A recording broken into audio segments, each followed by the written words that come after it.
엄마 통장에 있던 돈은 그럼 어디 갔냐?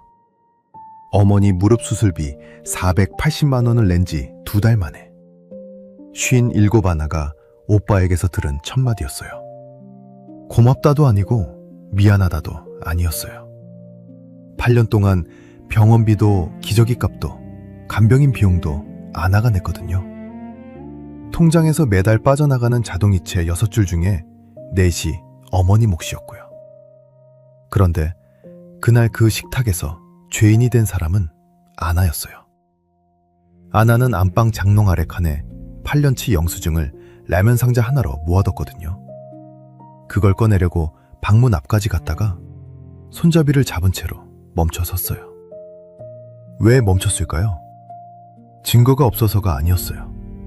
증거를 내밀어도 달라지는 게 없었던 장면을 아나는 22년 동안 수백 번 봤거든요. 그날 아나는 이상한 걸 알아차려요. 저 사람은 몰라서 저러는 게 아니구나. 남의 마음을 읽는 기능이 아예 꺼져 있는 사람이구나. 62인데요. 그래서 오늘은 3가지를 같이 짚어보려고 해요. 첫째, 자기 기분만 사실이고 남의 기분은 늘 과장이 되는 사람. 둘째, 무슨 말을 했는지가 아니라 그때 기분이 어땠는지만 남아서 증거가 통하지 않는 사람. 셋째, 모든 이야기가 결국 누구 탓으로 끝나는 사람. 이 3가지 신호를 다 짚고 나면 마지막에 미워하지 않고도 나를 지키는 방법까지 알려드릴게요. 아나가 480만 원을 내고서야 알게 된 것들이에요. 경기도 부천 원미동 20년 된 복도식 아파트 3층. 아나의 하루는 새벽 5시 40분에 시작돼요. 알람이 울리기 전에 눈이 떠지는 몸이 된 지 오래됐어요. 어두운 복도를 지나 첫 차에 오르면 창밖으로 아직 불이 꺼져 있는 상가들이 지나가죠. 급식실 문을 열면 커다란 스테인리스 조리대가 차갑게 반짝여요. 아나가 22년을 서 있던 자리예요. 국솥에 물이 끓기 시작하면 김이 천장 환기구까지 올라가고 그 뿌연 김 속에서 아나는 팔이 아픈 줄도 모르고 손을 움직입니다. 긴 고무장갑 안쪽은 오전 10시면 벌써 땀으로 축축해져요. 장갑을 벗으면 손끝이 하얗게 불어있죠. 아나는 그 손을 한번 쓱 보고 다시 장갑을 낍니다. 오후 3시. 퇴근이라고 부르지만 아나에게는 그냥 이동이에요. 버스 안에는 늘 히터 냄새와 누군가의 파스 냄새가 섞여 있어요. 아나는 창가 2번째 자리에 앉아 15분쯤 눈을 감아요. 자는 게 아니에요. 병실 문을 열기 전에 표정을 미리 만들어두는 시간이거든요. 8년째 똑같은 동선이에요. 통장에는 매달 빠져나가는 자동이체가 6줄이에요. 그중 4이 어머니 몫이고요. 아나는 그 화면을 오래 들여다보지 않아요. 억울해서 눈을 돌리는 게 아니에요. 억울해야 시간이 하루 어디에도 없어서예요. 감정도 쓸 힘이 남아있어야 나오는 거잖아요. 아나에게 남은 건 무감각이었어요. 그리고 그 무감각이 아나를 여기까지 굴러오게 한 연료였고요. 이 하루가 어디서 시작됐는지 아세요? 1998년이에요. 그해 여름 아버지가 쓰러졌어요. 아나는 결혼한 지 얼마 안 된 29이었고요. 자개장에 놓인 옛집 마루에 온 식구가 둘러앉았죠. 병원비 이야기가 나왔고 빚 이야기가 나왔고 그러고는 아무도 말을 하지 않는 시간이 잠깐 흘렀어요. 오빠는 이제 막 사업을 시작한 참이라 여유가 없다고 했어요. 막내는 아직 어리다고들 했고요. 그 침묵 속에서 아나가 먼저 입을 열었습니다. 내가 하면 되지. 그 말을 듣고 아무도 아나에게 대묻지 않았어요. 정말 괜찮겠냐고. 너는 그럼 어떡하냐고요. 어머니는 고개를 끄덕였고 오빠는 물컵을 들었어요. 그걸로 정해진 거예요. 한 사람이 손을 들었고 나머지는 조용히 안심했을 뿐이죠. 한국의 많은 집에서 가장 중요한 일들이 이렇게 정해져요. 말로 맡기지 않고 그냥 맡겨지는 방식으로요. 29의 아나는 그날 자기가 착한 딸이 된 줄 알았어요. 그 한마디가 앞으로 28년을 통째로 정해버릴 거라고는 생각하지 못했고요. 언젠가 바로 그 말 때문에 자기가 죄인처럼 앉아있게 되는 날이 온다는 건 더더욱 몰랐어요. 그렇게 28년이 지나갔어요. 29이던 아나는 57이 됐고 어머니는 84이 되셨죠. 작년 봄에 어머니 무릎이 끝내 버티지 못했어요. 인공관절 수술을 해야 한다고 했고 병원에서 부른 금액은 480만 원이었습니다. 아나에게 그 돈은 통장에 그냥 놓여있던 돈이 아니었어요. 3년 넘게 붙던 적금을 만기 넉 달 앞두고 깼거든요. 그러고도 모자라서 급식실 월급 2달치가 통째로 들어갔죠. 남편에게는 말하지 않았어요. 말하면 그만 좀 해라 소리를 들을 것 같았으니까요. 수술은 잘 됐습니다. 그리고 2달 뒤에 가족 모임이 있었어요. 부천의 한 식당 룸이었어요. 천장 조명이 노랗게 떨어져서 사람들 얼굴에 그림자가 졌죠. 오빠는 늦게 왔어요. 커다란 과일 상자를 2팔로 안고서요. 상자를 테이블 옆에 내려놓고 어머니 옆자리에 앉아 어깨를 감싸고 휴대전화를 들어 사진을 찍었어요. 그중 제일 잘 나온 한 장이 그날 저녁 친척 단톡방에 올라갔습니다. 하트가 8개 붙었죠. 아나는 그 사진 안에 없었어요. 찍는 쪽도 찍히는 쪽도 아니었으니까요. 밥이 반쯤 넘어갔을 무렵에 오빠가 물컵을 내려놓으면서 말했어요. 엄마 통장에 있던 돈은 그럼 어디 갔냐? 방 안 공기가 한번 멈췄어요. 아나는 숟가락을 내려놓고 설명을 시작했죠. 어머니 통장이 재작년에 이미 비었다는 것부터, 간병인 비용이 언제부터 붙었는지, 수술비는 어디서 나온 돈인지, 여러 번 정리해둔 사람처럼 차분하게 말했어요. 실제로 여러 번 정리해뒀거든요. 누가 물어보면 이렇게 말해야지 하고요. 그런데 세 문장쯤 갔을 때 오빠가 말을 잘랐습니다. 넌 왜 늘 그렇게 억울한 얼굴이냐? 480만 원이 어디로 갔는지를 묻던 대화가 아나의 표정이 오빠를 얼마나 서운하게 만들었는지를 따지는 대화로 옮겨갔어요. 아나는 아직 문장을 다 끝내지도 못한 상태였고요. 그리고 어머니가 먼저 얘 그만해라 하면서 아나를 말렸죠. 오빠가 아니라 아나를요. 그렇게 그 방 안에서 480만 원은 사라졌어요. 돈이 아니라 화재가요. 남동생은 그 자리에 없었어요. 며칠 뒤 전화를 걸었을 때 돌아온 건 딱 한 문장이었죠. 누나가 알아서 해. 미안한 목소리로요. 혹시 이게 유별난 한 집안의 이야기 같으세요? 이런 사람들을 다룬 책 한 권이 전 세계에서 150만 부 넘게 팔리고 37개 언어로 번역됐어요. 그날 밤 아나는 불도 켜지 않고 다시 그 문 앞에 섰습니다. 손잡이를 잡았고 그대로 멈췄죠. 꺼내면 어떻게 될지 이미 알고 있었으니까요. 종이를 펼치는 순간 오빠는 종이를 보지 않을 거예요. 아나의 얼굴을 볼 거고 또 그 표정 이야기를 할 거예요. 아나는 그날 처음으로 이상한 걸 알아차렸어요. 이 사람은 몰라서 저러는 게 아니구나. 몰라서 저러는 게 아니구나. 아나가 그 문 앞에서 알아차린 게 그거였어요. 심리학에는 이걸 부르는 이름이 이미 있거든요.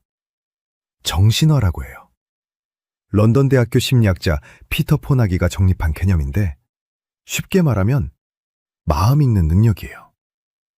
내 안에서 무슨 일이 벌어지는지 알아차리고 상대 안에서는 무슨 일이 벌어지고 있을지 헤아려 보는 힘이죠. 그런데 이건 분명히 능력이에요.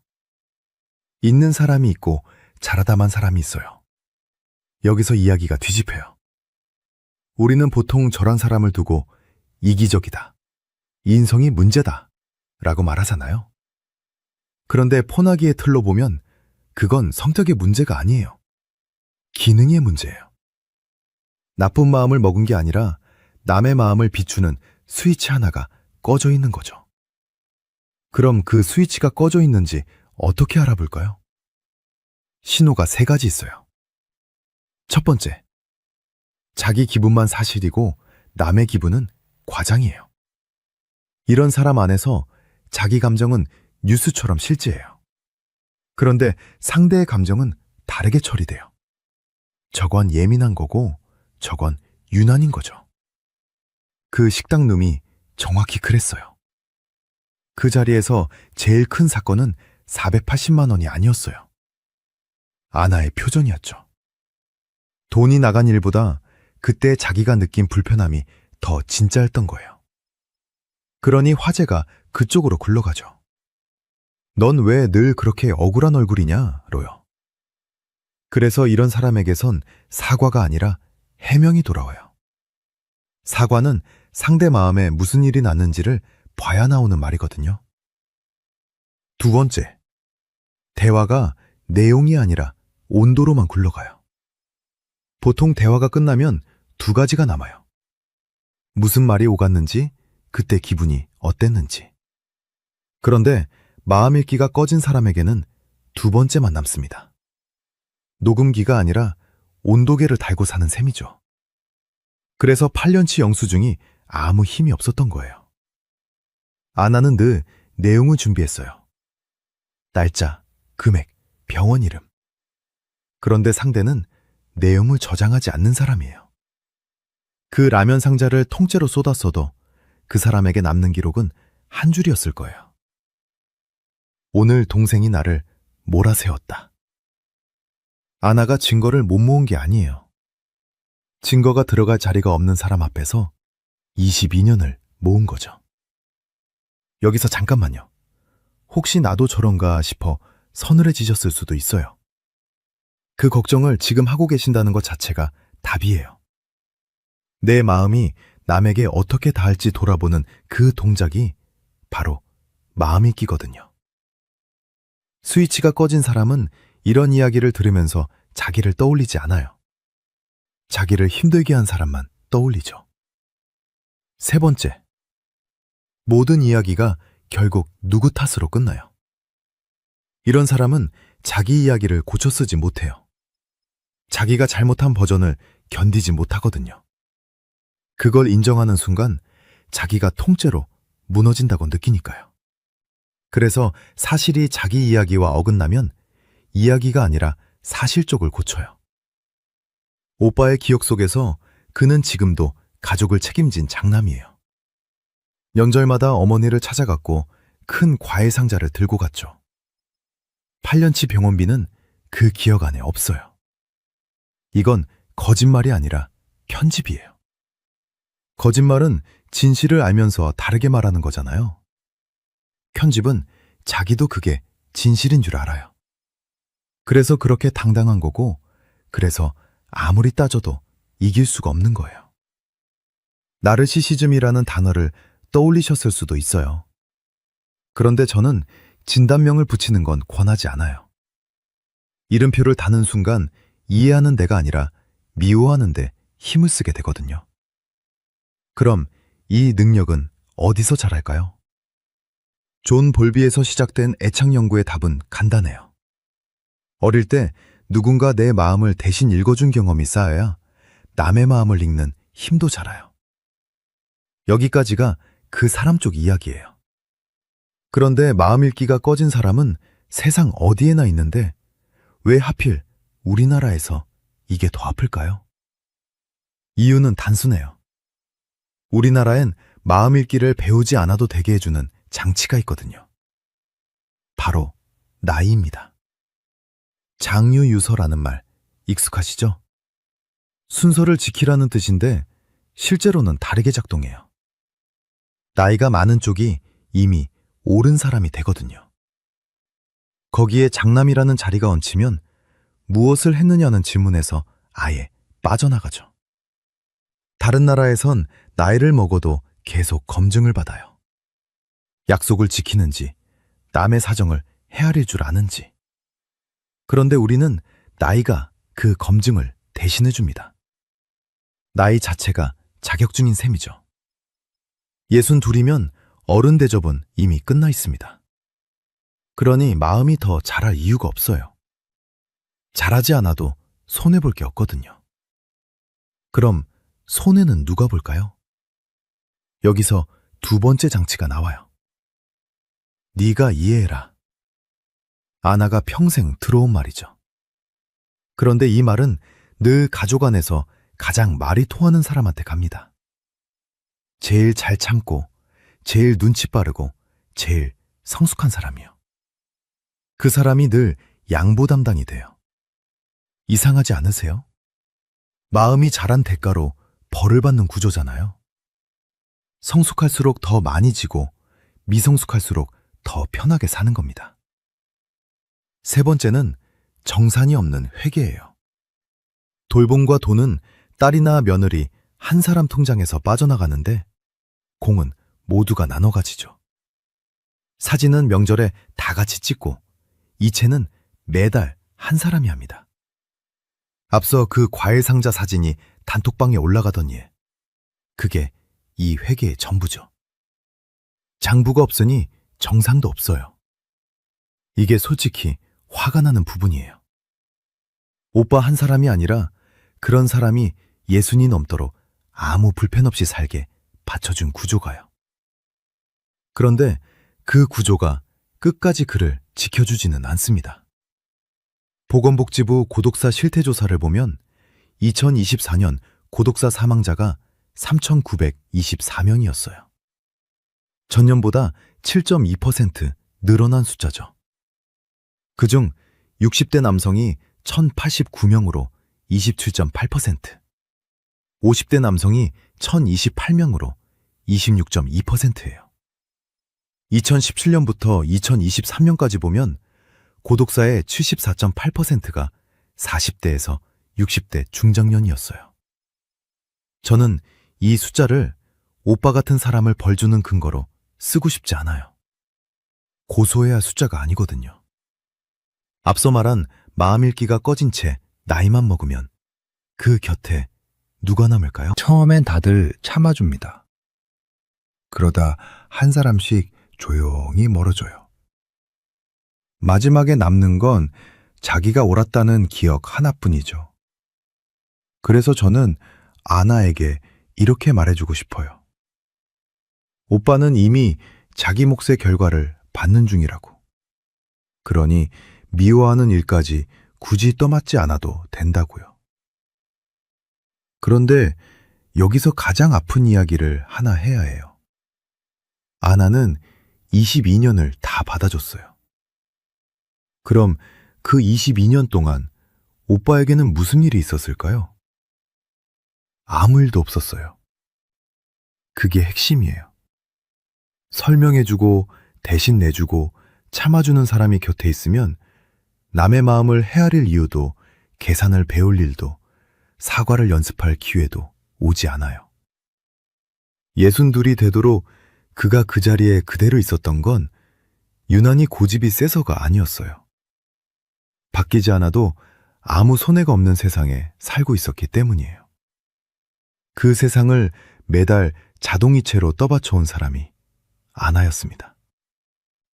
여기서 제가 꼭 붙이고 싶은 말이 있어요. 당신을 탓하려는 게 절대 아니에요. 아나가 그렇게 한 건 약해서가 아니라 따뜻해서였어요.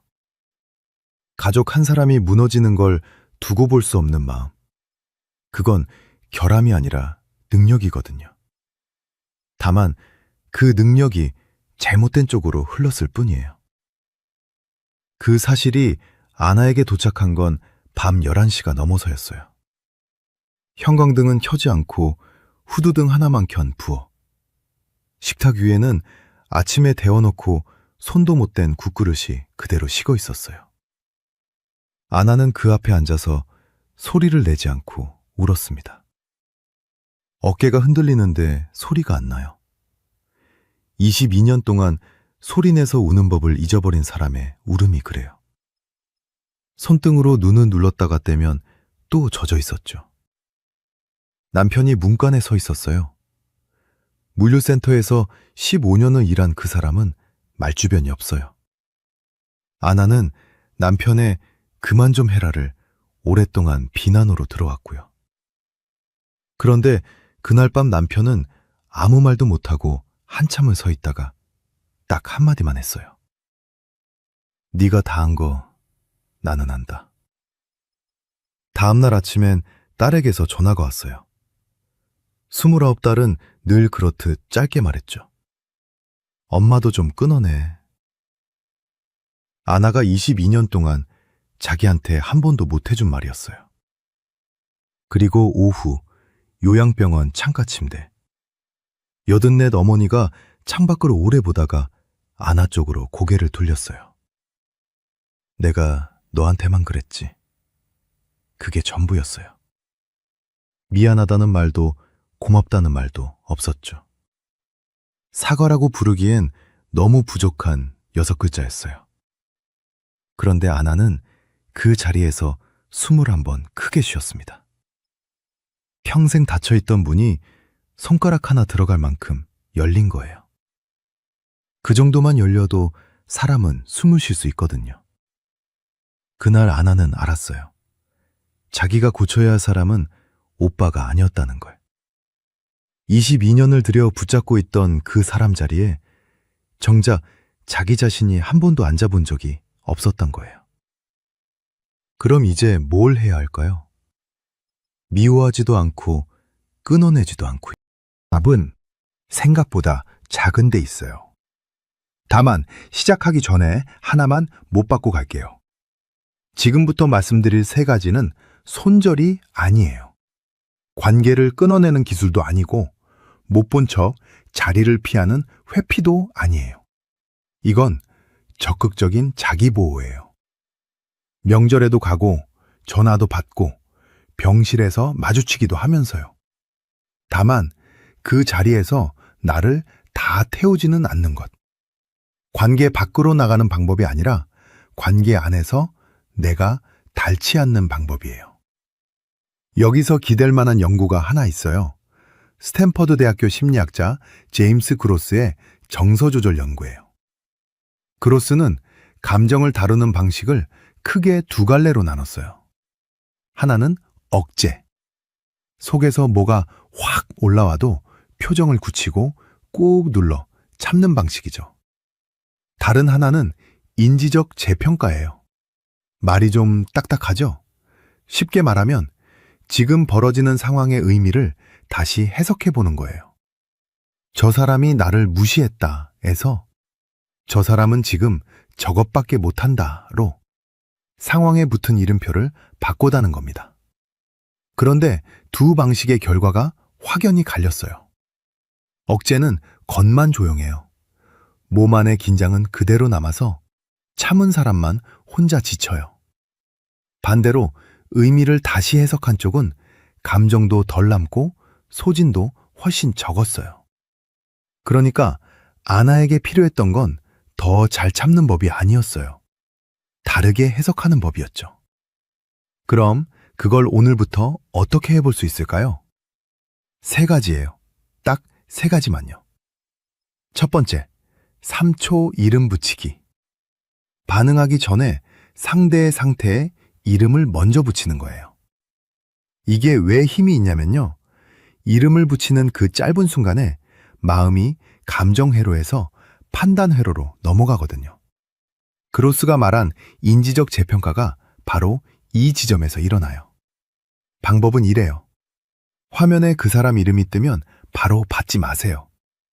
통화 버튼을 누르기 전에 속으로 딱 한 문장. 지금 저 사람은 마음 읽기가 꺼져 있다. 3번 숨 쉬는 시간이면 충분해요.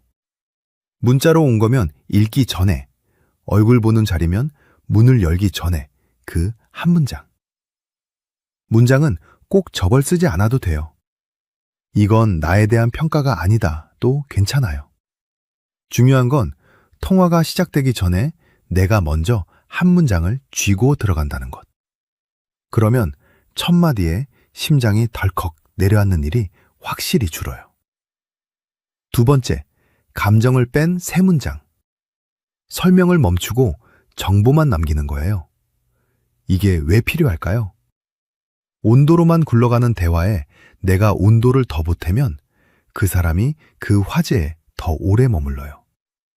억울해서 붙이는 설명 한 줄이 대화를 30분 늘리는 셈이죠. 설명은 연료예요. 그래서 문장을 미리 정해두는 거예요. 딱 3개면 됩니다. 그렇게 보셨군요. 그 부분은 제가 정리해서 문자로 보낼게요. 저는 이만 일어날게요. 목소리는 반톤만 낮추고 속도는 평소 그대로. 말끝을 올리지 않는 게 핵심이에요.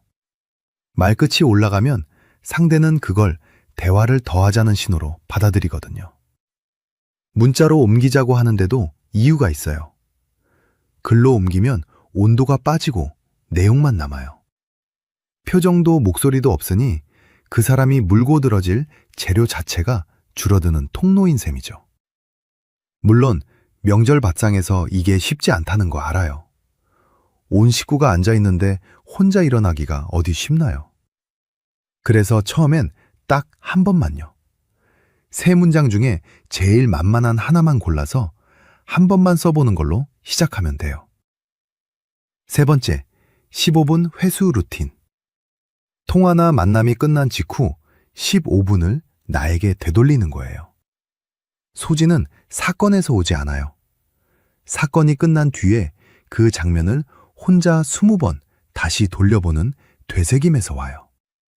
그러니 끊어야 할 건 그 사람이 아니라 되새김이에요.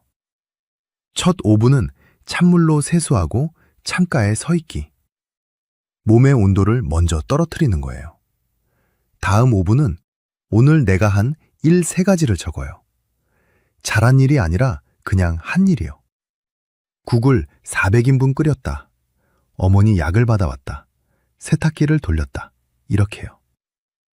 아나처럼 22년을 남을 위해 쓴 사람은 자기가 뭘 했는지도 기억을 못해요. 그래서 눈으로 확인시켜주는 겁니다.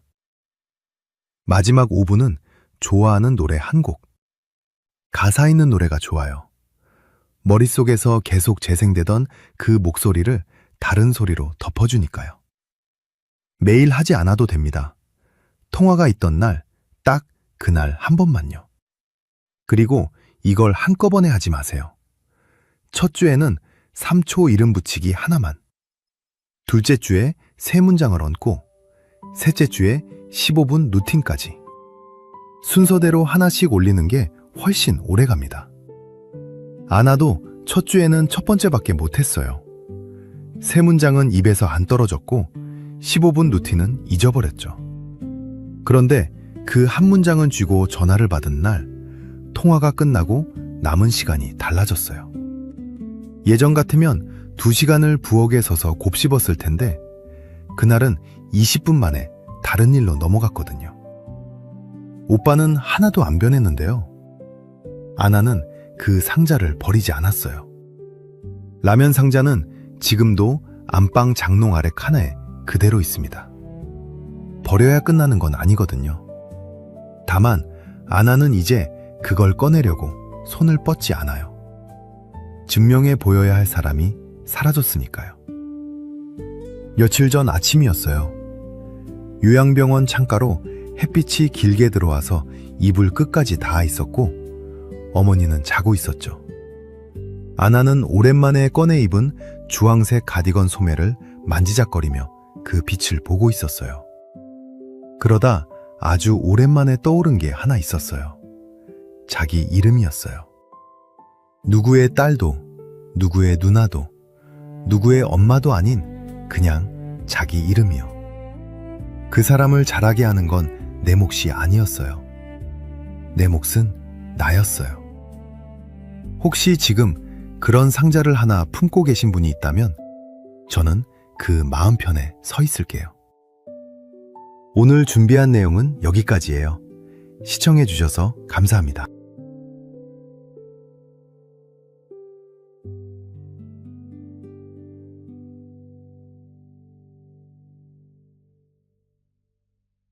참으면 돈이 모인다. 예전부터 그렇게 믿어왔지만 그 상식을 너무 지킨 나머지 오히려 노후 자금을 잃고 마는 무서운 덫이 된다면 여러분은 믿어지시나요?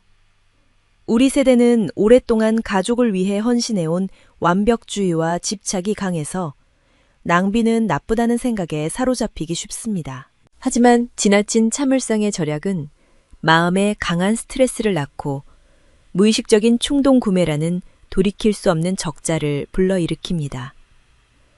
이번 주인공은 빠듯한 연금 생활을 하는 65살 김순자 씨입니다. 이러한 단위의 절약에 온 신경을 곤두세우고 자신을 괴롭혀온 그녀는 그 스트레스의 반동으로 무의식적인 낭비를 되풀이하며 자기 혐오와 적자의 수렁으로 깊이 빠져듭니다. 이 영상을 끝까지 차분히 보신다면 괴로운 참을성의 절약을 내려놓고 즐기면서 돈이 모이는 진짜 풍요의 비밀을 알게 됩니다. 절약이 막막하기만 한 당신을 위한 최고의 반면 교사로 부디 끝까지 시청해주세요. 제1장 가계부라는 감옥 앞에 눈앞에는 낡아빠진 대학 노트와 잉크가 잘 나오지 않는 검은 볼펜 그리고 영수증 더미가 있습니다. 냉장고 타이머의 똑딱거리는 소리만이 얼어붙은 듯한 방 안에 울립니다. 노트 표지에는 내 떨리는 듯한 작은 글씨로 무 158원, 달걀 1채 91원 같은 1원 단위 숫자가 빼곡히 적혀 있습니다. 페이지를 넘길 때마다 내 생명의 시간이 깎여나가 숫자라는 무정한 주문으로 바뀌어가는 듯한 기분이 듭니다. 저는 김순자라고 합니다. 올해 65살이 되었습니다. 올해 다니던 직장을 그만둔 남편이 정년 퇴직을 하고 지금은 두 사람이 빠듯한 연금 생활을 하고 있습니다. 저는 지금까지 제 자신을 위해 돈을 쓰는 일을 철저히 막아왔습니다. 백화점 화장품 매장에는 수십 년째 가까 본 적이 없습니다. 드러그스토어에 값싼 스킨로션으로 갈라진 피부를 감싸고 옷이라면 몇 년 전 대형마트에서 산 보풀투성이 가디건이 전부입니다. 동창회에서 화사하게 웃는 친구들이 부러웠지만 가족을 위해서라니까 냉정하게 있어야 한다며 쏟아오르는 진심에 뚜껑을 덮어왔습니다. 이런 보이지 않는 사실에 나를 묻고 자녀들의 학비와 남편의 대인관계 비용을 마련하기 위해 그저 참고 또 참았습니다. 제 인생은 가족이라는 재단에 바쳐진 어린 희생이었습니다. 그런데 아이들이 다 크고 남편과 단둘이 맞이한 노후가 된 지금 제 마음을 채우는 것은 성취감도 안도감도 아니었습니다. 텅 빈 거대한 구멍 같은 이름 붙일 수 없는 허무함이었습니다. 제 인생을 희생하면서까지 지켜온 것은 도대체 무엇이었을까요? 남편은 정년 퇴직이라는 전환점을 맞아 훌륭한 시계와 자유를 손에 넣었습니다. 하지만 오랫동안 정규직처럼 일해온 저에게는 퇴직금도 일원도 없습니다. 남편은 소파에 뿌리를 내린 듯 꼼짝하지 않습니다. 야, 여기 더럽잖아. 청소 좀 해. 라며 여전히 저를 부려먹습니다. 제가 아무리 일원 아끼는데 피를 말려도 넌 하루 종일 집에 있으니 편하잖아. 라고 태연하게 내뱉는 그 뻔뻔함. 게다가 남편은 제가 마트를 돌며 돈을 아끼고 있다는 것도 모르고 가끔은 맛있는 초밥이나 먹으러 가자며 악의 없이 느긋하게 제안합니다. 그럴 때마다 제 마음속에서는 무언가가 소리를 내며 무너져 내립니다. 그래도 저는 가계부를 쓰는 손을 멈출 수 없습니다. 제가 절약을 그만두면 노후 자금이라는 한 줌밖에 안 되는 생명줄이 끊어져 버린다는 무서운 강박관념에 완전히 지배당했기 때문입니다. 만약 생활비가 바닥나면 어떻게 될까? 병에 걸리면 누가 돌봐줄까? 그런 보이지 않는 공포가 저를 몰아세웁니다. 완벽해야만 한다. 내가 정신을 차려야 이 집이 파산하지 않는다. 그런 자기 희생이라는 달콤한 독에 취해 저는 제 목을 조금씩 조여가고 있었습니다. 과거에 쏟아부은 비용에 대한 집착이 저를 어두운 어둠 속으로 끌고 갔습니다. 제2장. 절약과 모순의 수렁을 뼛속까지 스미는 듯한 겨울. 해질려 차가운 북풍이 거칠게 갈라진 제 뺨을 때립니다. 저는 무거운 장바구니를 두 손에 든 채 자전거를 밟고 있었습니다. 페달을 밟는 무릎은 비명을 지르고 입김은 하얗게 흩어집니다. 전부 옆 동네 마트에서 90원 더 싼 특가 두부와 달걀을 사려고 자전거를 20분이나 달려온 것 때문입니다. 매장에서 다른 주부들과 어깨를 부딪히며 할인 스티커가 붙은 고기를 두고 말없이 견제를 주고받습니다. 거의 낚아채듯 장바구니에 담는 순간 혹시 옛 지인에게 들킨다면 어쩌나 하는 얼굴에서 불이 날 듯한 부끄러움이 밀려옵니다. 이렇게나 한심해진 제 모습에 가슴 한켠이 찌릿합니다. 내가 여기까지 떨어졌단 말인가. 하지만 그렇게 몇십 원 아끼려고 몸을 갈아 넣으며 목숨을 거는 것 같은데도 제 가계부의 적자는 도무지 줄어들 기미가 없습니다. 왜 참고 있는데 돈은 줄어드는 걸까요? 거기에는 나조차 외면하고 싶어지는 무서운 장치가 숨어 있었습니다. 돌아오는 길에 추위와 피로로 손발의 감각이 없어질 만큼 몸이 얼어붙어 한계에 다다른 제 시야에 환하게 빛나는 편의점 간판이 갑자기 뛰어들었습니다. 그것은 마치 사막의 오아시스처럼 저를 강렬하게 끌어당겼습니다. 저렇게 멀리까지 자전거를 밟고 와서 몇십 원씩 아꼈으니 나도 조금쯤 보상을 받아도 벌받지 않을 거야. 오늘쯤은 괜찮겠지? 정신을 차려보니 저는 편의점 자동문을 지나 상품 진열대 앞에 서 있었습니다. 그리고 개당 415배 23원이나 하는 개인 한정 케이크를 무의식 중에 2개나 장바구니에 담고 있었습니다. 단 몇십 원 아끼려고 몸과 마음을 한계까지 괴롭힌 반동으로 뇌가 강렬한 심리적 보상을 요구해온 것입니다. 나만 참고 있다는 억울함과 불만이 한순간에 달콤한 쾌락을 쫓아 폭주합니다. 집에 돌아와 남편이 텔레비전에 빠져있는 틈을 타 주방 구석 그늘에서 숨듯이 그 케이크 포장을 뜯습니다. 달콤한 크림이 혀 위에서 녹는 순간 팽팽했던 마음이 풀어지며 불과 몇 초 동안 세상이 부드러워진 듯한 느낌이 들었습니다. 하지만 마지막 한 입을 삼키기가 무섭게 쓰레기통에 버린 플라스틱 용기를 본 그 순간 격렬한 자기 혐오의 파도가 저를 가차없이 덮칩니다. 또 해버렸다. 몇십 원 아끼려고 그토록 비참한 기분을 겪었으면서 한순간에 국공 사비 5원이나 낭비하다니. 절약과 사치가 나라는 한 인간 안에 흉하게 공존하는 역설. 저는 제 의지의 약함을 몇 번이고 저주했습니다. 도대체 나는 왜 이렇게 못난 인간일까? 나는 참는 것조차 제대로 못하는 걸까? 스마트폰을 열면 이번 달 살림 성공했습니다. 라며 깔끔하게 정리된 가계부를 올린 남들의 이야기가 눈에 들어옵니다. 그걸 볼 때마다 저는 제 자신을 철저하게 괴롭힙니다. 절약하고 있는데도 사실은 돈도 그리고 마음도 엄청난 속도로 닳아 없어지고 있습니다. 나에게도 한때가 있었다는 식의 예쁜 말로는 끝나지 않습니다. 제 약함과 허영심 그리고 채워지지 않는 인정 욕구가 이 지옥 같은 악순환을 만들어내고 있었습니다. 아끼면 아낄수록 마음이 상처투성이가 되어 폭주하고 적자를 부풀려 갑니다. 당시에 저는 그 무서운 장치를 전혀 알아채지 못했습니다.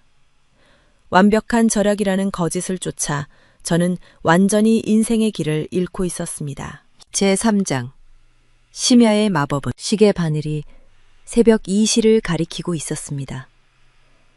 뼛속까지 스미는 추운 겨울밤. 침실에서는 남편의 무신경하고 어딘가 맥 빠진 높은 코 고는 소리가 규칙적으로 들려옵니다. 그 소리가 정적을 깨고 귀에 닿을 때마다 제 가슴 속에는 검고 끈적한 분노가 넘실거렸습니다. 이 사람은 지금 쌀값도 모른 채 아무 걱정 없이 느긋하게 잠들어 있는데 어째서 나만 돈 걱정에 잠 못 이루는 걸까? 남편 옆에 눕는 것조차 고통스러워 도망치듯 이불을 빠져나와 어두컴컴한 거실 소파에 무릎을 끌어안고 웅크려 앉아 있었습니다. 얼어붙은 손끝으로 테이블 구석에 있던 오래된 작은 라디오의 스위치를 무의식적으로 돌립니다. 지지직거리는 잡음 뒤로 작은 스피커에서 심야방송 진행자의 차분하고 깊고 부드러운 목소리가 조용히 흘러나왔습니다. 이렇게 늦게까지 깨어 계신 당신, 오늘도 정말 수고하셨습니다. 그 단 한마디에 제 시큰거리던 눈에서 뜨거운 눈물이 핀돌았습니다. 나를 향해 수고했다고 다정하게 말해주는 사람은 이 수십 년 동안 단 한 명도 없었기 때문입니다. 여자 진행자는 마치 바로 옆에 앉아 제 등을 토닥여주는 듯이 조용히 말을 걸었습니다. 어쩌면 당신은 지금 혼자서 너무 힘들게 애쓰고 있지 않나요, 이런? 아끼려고 가족을 위해서 자신을 혹사하고 있지 않나요? 심장이 크게 뛰었습니다. 제 마음속 괴로움을 전부 들여다본 것만 같았습니다. 완벽주의를 내려놓으세요. 세상에는 돈에게 사랑받기 위한 5가지 마법의 습관이 있다고 합니다. 하지만 전부 다 실천할 필요는 없어요. 딱 하나만 하면 됩니다. 우선 자신을 괴롭히는 참을성의 절약을 지금 당장 멈추세요. 그 말은 제 머리를 망치로 내려치는 듯한 강렬한 충격이었습니다. 당신은 이미 충분히 노력했어요. 자신을 몰아세우는 건 이제 그만두세요. 그 순간 제 안에서 수십 년 동안 팽팽하게 당겨져 있던 굵은 실이 툭 끊어졌습니다. 목구멍 깊은 곳에서 짐승 같은 울음이 주체할 수 없이 새어나왔습니다. 두 손으로 얼굴을 가리고 저는 어린아이처럼 소리내어 울었습니다. 나는 줄곧 누군가에게 용서받고 싶었습니다. 이제 애쓰지 않아도 돼. 그렇게 참지 않아도 돼. 라고 누군가 말해주기를 바랐습니다. 눈물은 멈추지 않고 떨리는 어깨를 감싸던 가디건 소매를 흠뻑 적셨습니다. 가계부의 이런 어긋남에 벌벌 떨고 추위 속에서 자전거를 타고 마트를 돌며 보이지 않는 세상의 시선과 싸워 온 나날은 누가 강제한 것도 아닌 제가 제 자신에게 내린 무서운 벌이었습니다. 나는 그동안 계속 잘못되고 있었구나. 라디오에서 흐르는 잔잔한 음악을 들으며 저는 울다 충혈된 눈으로 어두운 방 한구석을 바라봤습니다. 나를 괴롭힌 것은 돈이 없다는 현실보다 완벽해야만 한다는 나 자신의 강한 믿음이었습니다. 딱 하나만 하면 돼. 완벽하지 않아도 돼. 그 따뜻한 말이 제 마음 깊은 곳에 얼어붙은 자리에 조금씩 작은 빛을 밝혀주었습니다. 저는 천천히 일어나 테이블 위에 그대로 놓여있던 낡아빠진 대학 노트 가계부를 두 손으로 꼭 집었습니다. 그리고 그것을 조용히 쓰레기통 바닥에 내려놓았습니다. 이제 나 자신을 괴롭히는 건 그만두자. 동트기 전에 푸르스름한 빛이 커튼 틈으로 스며들었습니다. 그것은 제가 오랫동안 갇혀있던 자기 희생이라는 이름의 감옥에서 마침내 한 걸음 내디딘 순간이었습니다. 제4장. 평범함에서 즐거움으로 가계부를 쓰레기통에 버린 다음 날 아침. 저는 이제 나 자신을 괴롭히는 일은 그만두자고 마음속으로 다시 굳게 맹세했습니다. 그리고 몇 년 만에 전기요금을 걱정하지 않고 망설임 없이 난방 스위치를 딸깍 켰습니다. 낮고 묵직한 소리와 함께 방이 서서히 따뜻해지는 것을 느끼자 오랫동안 얼어붙어 있던 제 마음도 천천히 녹아내리는 듯 했습니다. 그동안은 숨이 막힐 정도로 옷을 껴입고 손끝이 시려오는 것을 참으며 견뎌온 겨울 아침. 하지만 이제 그런 무리는 하지 않기로 했습니다. 앞으로는 빼기의 인내가 아니라 더하기의 즐거움으로 살아가자고 결심했습니다. 마음을 바꾼 제가 가장 먼저 시작한 것은 아주 사소한 작은 놀이였습니다. 지갑 안에서 거스름돈으로 받은 3일 523원짜리 동전을 발견하면 오늘은 운이 좋다 고 속으로 외치며 준비해둔 투명한 유리병에 짤랑하고 넣기만 하는 3일 523원 동전 저금 게임이었습니다. 매달 얼마씩 저축해야 한다는 괴로운 자동이체 저축이 아닙니다. 그저 나만의 오락, 병바닥에 은빛 동전이 떨어져 맑은 소리가 울리고 쌓일 때마다 나도 모르게 입가에 웃음이 번집니다. 고작 이 정도일 뿐인데 절약이 고통에서 오락으로 선명하게 바뀌어갔습니다. 그리고 하나 더, 저를 극적으로 바꾸고 구해준 마법의 습관이 있습니다. 밤에 이불 속에 들기 전에 좋아하는 노트를 펼쳐 스스로를 칭찬하는 일기를 쓰는 것입니다. 예를 들어, 오늘은 아침에 제대로 일어났다. 빨래를 깨끗하게 개었다. 나 대단해. 같은 너무 당연해서 누구에게도 칭찬받지 못하는 일이어도 괜찮습니다. 오늘도 밥을 맛있게 지었다. 나 기특하다. 특가에 달려가지 않고 집에 있는 재료로 저녁을 만들었다. 나 정말 대단하다. 처음에는 너무 부끄럽고 오랫동안 자신을 몰아세운 탓인지 칭찬할 말을 좀처럼 찾지 못했습니다. 펜을 든 손이 멈춰버리는 날도 있었습니다. 하지만 억지로라도 아무리 사소한 일이라도 좋다며 나를 긍정하는 말을 노트에 적어내려가는 동안 제 안에 신기한 일이 일어났습니다. 그토록 참을 수 없이 먹고 싶었던 귀갓길 편의점 디저트가 전혀 눈에 들어오지 않게 된 것입니다. 편의점 간판 불빛을 봐도 들르고 싶은 충동이 잃지 않습니다. 왜냐하면 제 마음속 빈 구멍이 바로 제 자신의 다정한 말이라는 최고의 영양분으로 이미 가득 채워졌기 때문입니다. 뭐야, 나는 그냥 누군가에게 칭찬받고 싶었던 것 뿐이구나. 열심히 살고 있다고 인정받고 싶었을 뿐이었어.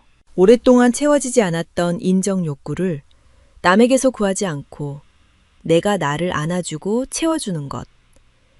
그 사실을 깨달은 순간 제 마음을 채우기 위한 대리행동이었던 무의식적인 스트레스성 소비는 거짓말처럼 딱 멈췄습니다. 참지 않을수록 돈이 모인다. 그 라디오 말은 사실이었습니다. 내 마음을 가장 먼저 소중히 대하자. 제 인생은 천천히 그러나 분명하게 빛의 방향으로 걸어가기 시작했습니다.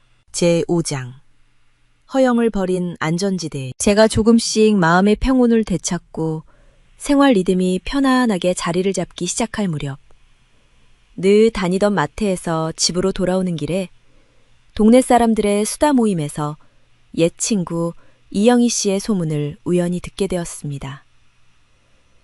그녀는 예전에 나와 함께 호텔 점심 모임에 다니며 새 브랜드 제품을 자랑하고 기싸움을 반복하던 거칠애가 심한 여자였습니다. 우리 남편은 임원이야 라며 웃는 그녀에게 나는 늘 시꺼먼 질투를 품은 채 무리해서 어울려 다녔습니다. 이영희 씨, 큰일 났다던데요. 지인이 목소리를 낮춰 귀뜸해 주었습니다. 그녀는 남편이 정년퇴직한 뒤에도 체면을 위한 교재비와 화려한 쇼핑을 도저히 그만두지 못하고 남편의 소중한 노후 자금에까지 손을 대 결국 바닥을 내고 말았다는 것입니다. 왜 내 맘대로 못하게 하냐. 나를 이렇게 가난하게 살게 하다니. 라며 가족을 원망하고 몰아세워 지금은 남편도 자녀들과도 완전히 연을 끊은 상태라고 합니다. 그 참혹한 이야기를 들은 순간 제 등골에 얼음 같은 냉기가 쭉 흘렀습니다. 만약 그 심야 라디오를 듣지 않고 허영과 동조 압력에 무릎 꿇은 채 남의 눈을 의식한 지출을 계속했다면 그 비참한 길을 걸은 사람은 틀림없이 저였을 것입니다.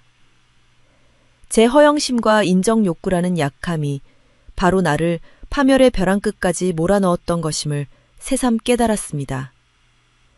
그때 용기를 내어 무리한 그제를 끊기를 정말 잘했다.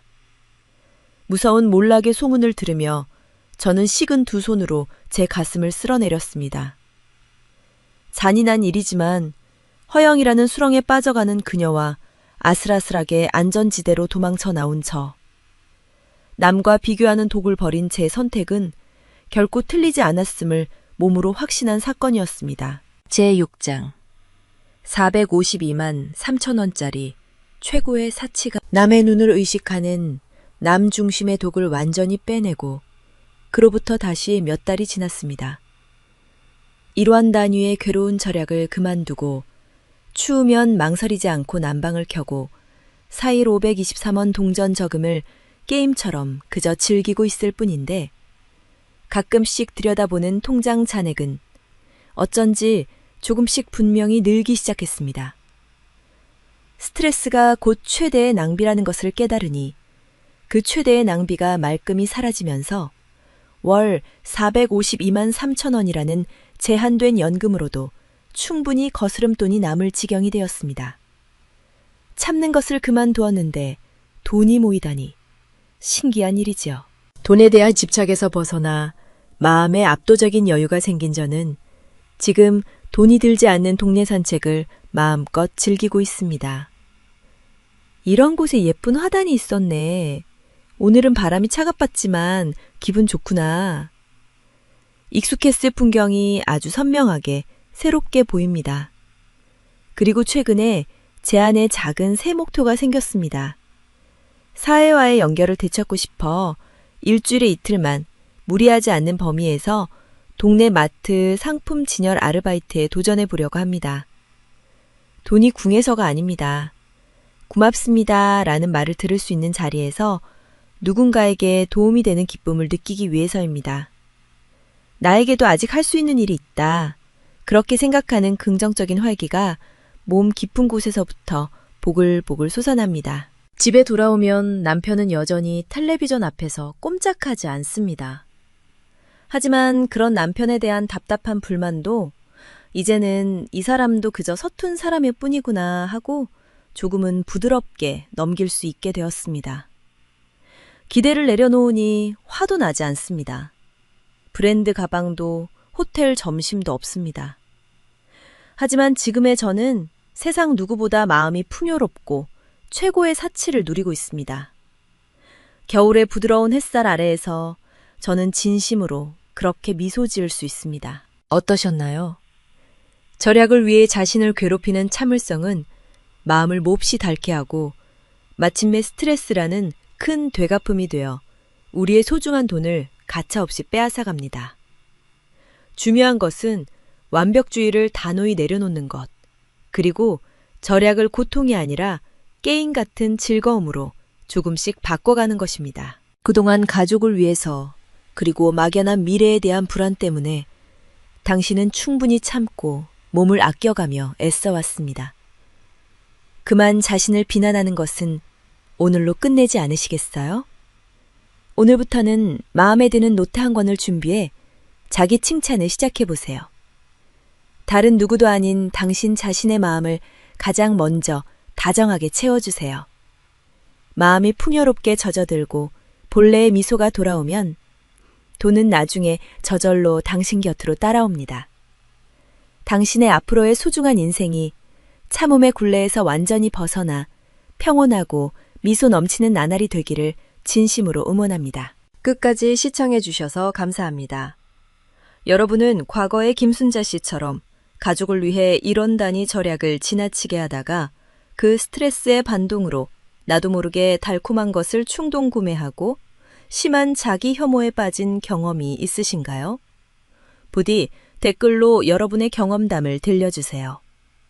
도움이 되셨다면 채널 구독과 좋아요를 눌러주시면 정말 감사하겠습니다. 그럼 다음 이야기에서 다시 만나 뵙겠습니다.